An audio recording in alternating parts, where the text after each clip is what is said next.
தொலைக்காட்சியின் பிரதான செய்திகள். முதலில் தலைப்புச் செய்திகள். தமிழரசுக் கட்சி சுமந்திரனை கட்டுப்படுத்தாதது வெட்கக்கேடான விடயம், முன்வைக்கப்பட்ட குற்றச்சாட்டு. இலங்கையின் முன்னாள் ஜனாதிபதிகளின் சலுகைகளில் மாற்றம், புதிய அரசின் அதிரடி திட்டம். ஆயுதப்படைகளை அழிக்கும் ஜனாதிபதியின் முடிவு, சமூக ஆர்வலர்கள் கடும் சீற்றம். ஆஸ்திரேலிய தாக்குதலில் ஹிஸ்புல்லாஹ்வின் தலைவர் பலி. தொடர்பான விரிவான செய்திகள்.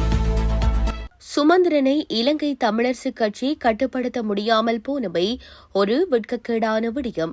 சுமந்திரன் தான் சொல்லும் கருத்து எல்லாம் கட்சி ரீதியான முடிவு என்றே தெரிவிக்கிறார். இந்த விடயத்தில் ஸ்ரீதரன் முன்னுக்கு வந்து அதிகாரத்தை கையில் எடுத்து செயற்பட்டிருக்க வேண்டும் என அரசியல் ஆய்வாளர் ஜெயபாலன் தெரிவித்தார். கடந்த காலங்களில் தமிழர்கள் தொடர்பில் அனுரகுமார திசாநாயக்க அல்லது ஜேவிபி எடுத்த முடிவுகள் முற்போக்கானவையாக இருக்கவில்லை. இதில் ஆச்சரியம் தரும் விடயம் என்னவென்றால், ஒருவருமே நுழைய முடியாத ஐதேகாவின் கோட்டைக்குள் இம்முறை ஜனாதிபதி தேர்தலில் ஜேவிபி கணிசமான வெற்றியை பெற்றுள்ளது. ரணில், சஜித் கூட தமிழர்கள் தொடர்பாக நிறையவே தவறு செய்தவர்கள்தான். அதேபோன்று அனுரகுமார திசாநாயக்கவும் தமிழர்கள் தொடர்பில் தவறுகளை விட்டவர் என்ற குற்றச்சாட்டுகள் சொல்லப்படுகின்றதென அவர் மேலும் தெரிவித்துள்ளார். இலங்கையின் முன்னாள் ஜனாதிபதிகளின் சலுகைகளை குறிப்பிட்டளவில் சீரமைக்க அரசாங்கம் நடவடிக்கை எடுத்துள்ளதாக தகவல்கள் வெளியாகியுள்ளன. தனது தேர்தல் பிரச்சாரத்தின் போது முன்னாள் ஜனாதிபதிகளின் ஓய்வூதிய சலுகைகள் குறித்து ஜனாதிபதி அனுரகுமார திசாநாயக்க உறுதியளித்திருந்தார். சட்டத்தின்படி ஒவ்வொரு முன்னாள் ஜனாதிபதியும் அவரின் வாழ்நாளில் வாடகையின்றி பொருத்தமான குடியிருப்பை பயன்படுத்த உரிமை உண்டு. பொருத்தமான குடியிருப்பு வழங்கப்படாவிட்டால் மாதாந்த ஓய்வூதியத்தில் 1/3 இணையான மாதாந்த கொடுப்பனவு அவருக்கு வழங்கப்பட வேண்டும். ஒவ்வொரு முன்னாள் ஜனாதிபதிக்கும் ஜனாதிபதியின் பிரத்யேக செயலாளர் பதவியை வகிக்கும் ஒருவருக்கும் மாதாந்த சம்பளத்திற்கு இணையான மாதாந்த செயலாளர் கொடுப்பனவு வழங்கப்பட வேண்டும்.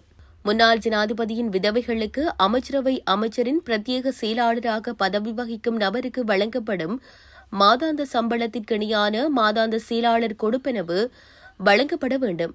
அவர்கள் உத்தியோகபூர்வ போக்குவரத்திற்கும் தகுதியுடையவர்கள் மற்றும் ஒரு அமைச்சரவை அமைச்சருக்கு வழங்கப்படும் அனைத்து வசதிகளும் அவர்களுக்கு உள்ளன.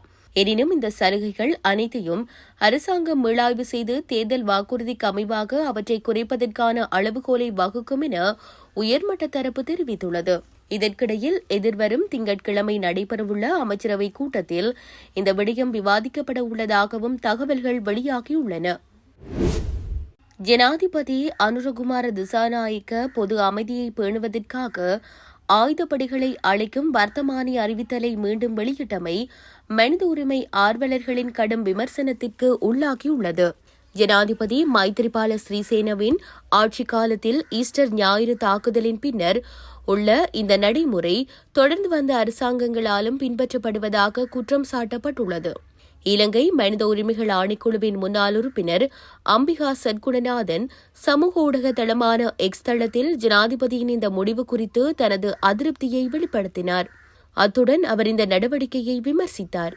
பொது ஒழுங்கை பராமரிக்க ஆயுதப்படைகளை அளிக்கும் முடிவு தேவையற்றது மற்றும் இது இராணுவ மயமாக்கலின் தொடர்ச்சி எனவும் குறிப்பிட்டார். சட்டப்பிரிவு 12 என்பது நாடாளுமன்ற அனுமதியின்றி ஒரு பகுதியான அவசரகால நிலையை பேணுவதற்கும் நிலைமையை இயல்பாக்குவதற்கும் மற்றும் நிறைவேற்று அதிகாரங்களை துஷ்பிரயோகம் செய்வதற்கு அனுமதிப்பதற்கும் ஒரு பொறிமுறையாகும் என்று சத்குணநாதன் மேலும் விரிவாக கூறினார். எனவே இந்த வர்த்தமானியை உடனடியாக ரத்து செய்யுமாறு ஜனாதிபதியிடம் அவர் கோரிக்கை விடுத்துள்ளார்.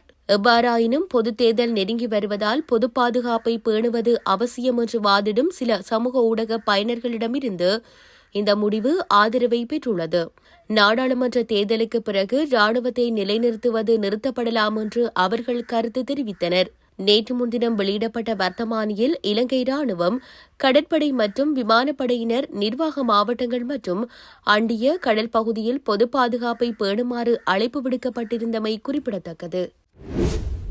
இளைஞர் நலன் மற்றும் விளையாட்டுத்துறை அமைச்சராக இருந்த உதயநிதி ஸ்டாலின் தமிழ்நாட்டின் துணை முதலமைச்சராக நியமிக்கப்பட்டுள்ளார். அத்தோடு புதிய மாற்றத்திற்கு அமைய செந்தில் பாலாஜி மற்றும் நாசர் போன்றோருக்கும் அமைச்சர் பதவி வழங்கப்பட்டுள்ளது. இதற்கமைய உயர்கல்வித்துறை அமைச்சராக இருந்த பொன்முடிக்கு வனத்துறை ஒதுக்கீடு செய்யப்பட்டுள்ளது. அதன்படி உதயநிதி ஸ்டாலினும் ஏனைய அமைச்சர்களும் இன்றைய தினம் பதவியேற்பார்கள் என்று எதிர்பார்க்கப்படுகிறது. முன்னதாக துணை முதல்வர் பதவி உதயநிதி ஸ்டாலினுக்கு வழங்கப்பட்டால் திராவிட முன்னேற்றக் கழகத்திற்குள் பிரச்சினைகள் தோன்றலாம் என்று கூறப்பட்டது. தொடர்ந்தும் திராவிட முன்னேற்றக் கழகம் பரம்பரை கட்சியாக மாறிவிடும் என்று விமர்சனம் வெளியிடப்பட்டது. எனினும் இறுதியில் கட்சியில் உள்ள பெரும்பான்மையினரின் விருப்பத்திற்கேற்ப அந்த பதவி அவருக்கு வழங்கப்பட உள்ளமை குறிப்பிடத்தக்கது. பெய்ரூட்டில் நேற்று நடத்தப்பட்ட தாக்குதலில் ஹிஸ்புல்லாஹ் போராளி குழுவின் தலைவரான ஹசன் நஸ்ரல்லா கொல்லப்பட்டதாக இஸ்ரேலிய ராணுவம் தெரிவித்துள்ளது. பெய்ரூட்டின் தெற்கிலுள்ள தெஹியவில் உள்ள ஹிஸ்புல்லா தலைமையகத்தில் சந்திப்பொன்றை நடத்திக் கொண்டிருந்த போதே இஸ்ரேலிய விமானப்படை துல்லியமான வான்வழி தாக்குதலை நடத்தியதாக தெரிவிக்கப்பட்டுள்ளது. எனினும் ஹிஸ்புல்லாஹ் தரப்பு இன்னும் இதனை உறுதிப்படுத்தவில்லை. நஸ்ரல்லாஹ் ஹிஸ்புல்லாஹ் அமைப்பை 3 தசாப்தங்களுக்கு மேலாக வழிநடத்தியுள்ளார். இந்நிலையில் ஹிஸ்புல்லாஹ் அமைப்பு இன்று இஸ்ரேலை நோக்கி எறிகணைகளை ஏவியதை அடுத்து இஸ்ரேலும் பதிலுக்கு கடுமையான வான்வழி தாக்குதல்களை நடத்தியது. இதற்கிடையில் லெபனானுடன் பதற்றம் அதிகரித்து வருவதால் கூடுதல் உதவி வீரர்களை அணிதிரட்டுவதாக இஸ்ரேலிய ராணுவம் கூறியுள்ளது. இதேவேளை இஸ்ரேலிய தாக்குதல்களால் லெபனானில் கடந்த ஒரு வாரத்தில் குறைந்தது 720 பேர் கொல்லப்பட்டுள்ளதாக சுகாதார அமைச்சகம் தெரிவித்துள்ளது.